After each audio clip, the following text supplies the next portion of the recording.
dear student, you are most welcome to my class. Myself, Dr. Apuluddin Ahmed. My dear student, আজি মই আৰু এটা নতুন topic লৈ আহিছোঁ।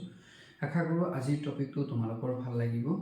সো যদি ভিডিঅ'বোৰ ভাল পাইছা তেনেহ'লে কাইণ্ডলি আমাৰ ইউটিউব চেনেল আৰু ফেচবুক পেজটো তোমালোকে ফলো কৰি ৰাখিবা।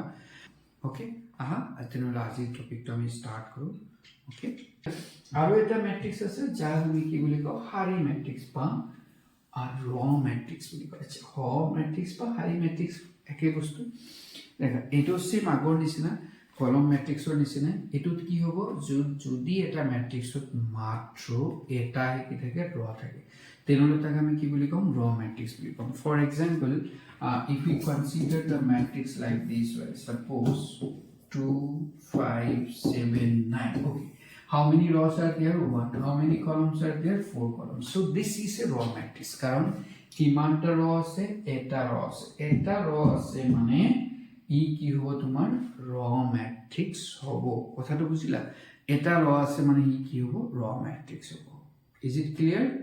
তো ফৰ্মাল ডেফিনিশন তথাপি দেখা কি কৈছে যে মাত্ৰ এটা শাৰী বিশিষ্ট মৌলকক্ষক কি বুলি কয়, শাৰী মৌলকক্ষ বুলি কোৱা হয়।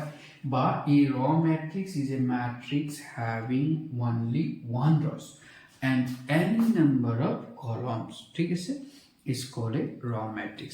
Simply মনত ৰাখিবা, যদি এটা মৌলকক্ষ, এটা যদি শাৰী থাকে, শাৰী matrix, এটা যদি স্তম্ভ থাকে, এটা স্তম্ভ matrix. Is it okay? Pass. Student, আজিৰ কাৰণে এইখিনিয়ে। হোপ তোমালোকে আজি ক্লাছটো বহুত ভাল পাইছা। যদি ভাল পাইছা তেনেহ'লে কাইণ্ডলি আমাৰ ইউটিউব চেনেল আৰু ফেচবুক পেজটো ফলো কৰি ৰাখিবা। আৰু যদি তোমালোকৰ কোনোবাই যদি আমাৰ ৰেগুলাৰ লাইভ ক্লাছেছবিলাক জইন কৰিব খোজা তেনেহ'লে আমাৰ ভিডিঅ'ৰ ডিছক্ৰিপশ্যনত চাবা, আমাৰ টেলিগ্ৰাম চেনেলৰ লিংক দিয়া আছে। আমাৰ টেলিগ্ৰাম চেনেলত জইন কৰিবা।